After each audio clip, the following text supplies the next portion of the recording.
Olá a todos e a todas. É sempre um grande prazer para mim poder falar sobre Frankenstein, esse livro, esse grande, pequeno livro que faz parte da minha vida há um pouco mais de 15 anos. Então eu vou começar essa fala agradecendo a Sandra pelo convite para eu poder participar desse evento, ainda que estando longe, né, ainda que falando direto de Lisboa. E agradecer a Sandra também pela organização de mais um evento e de mais uma oportunidade de falar sobre literatura, sobre boa literatura e sobre Frankenstein. Os 200 anos de Frankenstein não podem passar batido e não estão, de fato, passando em branco. Muita coisa vem acontecendo em vários países, em vários lugares do mundo, várias comemorações, e é sempre uma oportunidade para reflexões, novas reflexões de uma obra que vem demonstrando cada vez mais que tem muito a dizer. E eu tenho alguns minutos então para fazer um breve comentário de alguma coisa que me pareça interessante e relevante sobre esses 200 anos. Eu podia dizer muitas coisas, porque Frankenstein é uma obra que se presta a muitas reflexões e a muitos tipos diferentes de interpretações, mas eu queria comentar, na verdade, uma pequena questão, que é o porquê. De 200 anos depois, a gente continua se encontrando para falar especificamente de um romance escrito por uma menina de 18 anos, há 200 anos atrás, em um mundo que era tão diferente do nosso mundo de hoje. A Mary Shelley escreveu Frankenstein em um mundo em que participar de uma conferência através de um vídeo teria sido impensável. E por que então que a gente continua lendo Frankenstein? Bom, nesses 200 anos, Frankenstein passou de uma obra marginal, de uma obra que foi muito mal recebida pela crítica, apesar do sucesso de público, passou disso a se tornar um clássico. Já muitos se referem a Frankenstein como um clássico, embora eu acho que essa denominação de Frankenstein como um clássico mereça aí uma pequena nota de rodapé, no sentido de dizer que ele se tornou talvez uma coisa que eu gosto de chamar de um clássico marginal. Um clássico no sentido de que é um livro muito lido, muito comentado, todo mundo conhece Frankenstein, até quem não leu conhece Frankenstein pelo cinema, por adaptações de diversos tipos que não param de surgir, mas ele, só um breve parênteses, ele não se tornou ainda um clássico acadêmico, digamos assim, né? Não um clássico no sentido que O Paraíso Perdido, por exemplo, é um clássico. Eu acho que Frankenstein ainda tem uma grande caminhada para fazer dentro do mundo acadêmico, embora na cultura popular ele seja um sucesso total e absoluto por muitos motivos, né? E os motivos, então, né? Por quê? Por que a gente continua lendo esse livro? É uma daquelas perguntas que poderia ser respondidas de formas incontáveis, mas eu vou apontar apenas para duas possíveis respostas. Uma resposta rápida e talvez até óbvia, que é a seguinte: Frankenstein trata de questões ainda não resolvidas. Por isso que a gente continua a ler, na verdade, né? Tem toda a questão da ciência, tem toda a questão da tecnologia, que era de se esperar, né, que 200 anos de evolução tecnológica e científica tivesse resolvido essas questões. Mas aparentemente não. Por isso que nós voltamos a essas questões. Mas por trás disso, por trás da questão da tecnologia e da ciência, tem, obviamente, uma questão humana. Uma questão do homem se relacionando consigo mesmo, com sua sociedade e com as novidades que vêm acontecendo.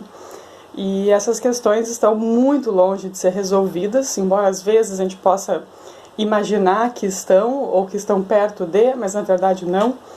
E por isso esse livro não perde a relevância e não perde a capacidade de nos fazer refletir e de nos fazer sentir primeiro, né? De sentir bom, uma série de coisas aí, uma série de emoções, medos e angústias que são muito pertinentes ao nosso mundo, apesar dos 200 anos que nos separam da escrita da obra. Uma outra possível resposta, talvez uma resposta um pouco mais ponderada, é o fato de que, ou o que eu acredito que seja o fato de que Frankenstein consegue reunir em uma história, uma narrativa razoavelmente simples, uma quantidade gigantesca de significados, uma quantidade gigantesca de ideias que vêm de muitas áreas do conhecimento, para muito além da ciência e tecnologia, mas também filosofia, psicologia, artes, religião.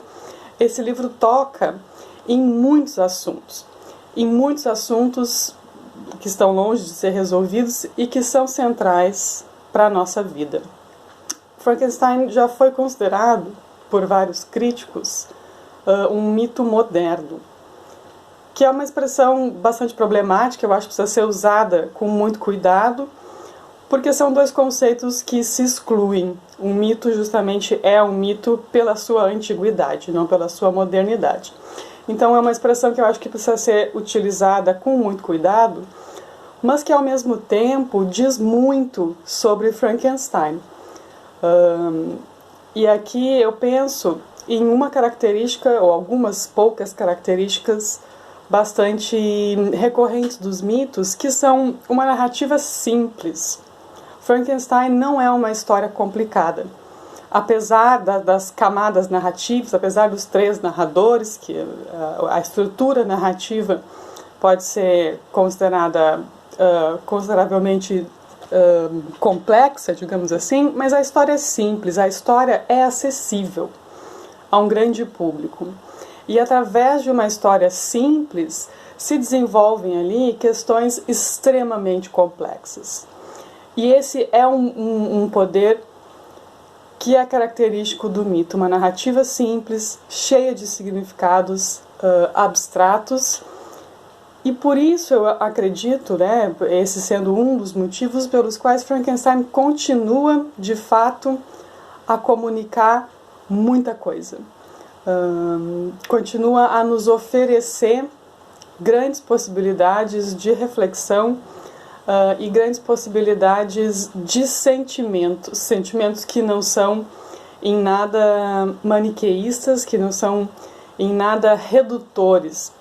Naturalmente que a imagem da criatura, a criatura como personagem nos chama muito a atenção, é um personagem muito identificável, mas a figura do cientista também é, e tem muitos personagens ali, muitas coisas que acontecem ali com as quais a gente consegue muito facilmente se identificar. Então, Frankenstein ainda nos oferece muito, por vários motivos. É isso que define um clássico, né? Como diz o Ítalo Calvino, uma obra que nunca terminou ou nunca termina de dizer aquilo que tem para dizer. Eu acho que por isso a gente continua lendo Frankenstein, e eu ouso dizer que talvez vamos continuar lendo por mais 200 anos, porque ele trata de questões que são essencialmente humanas e que são muito difíceis de resolver. Talvez nós até não queiramos resolver essas questões, porque elas lidam com aquilo que é o complexo do ser humano. Agradeço muito pela chance de falar um pouquinho sobre Frankenstein. Desejo a todos um ótimo evento e ótimas leituras. Muito obrigada.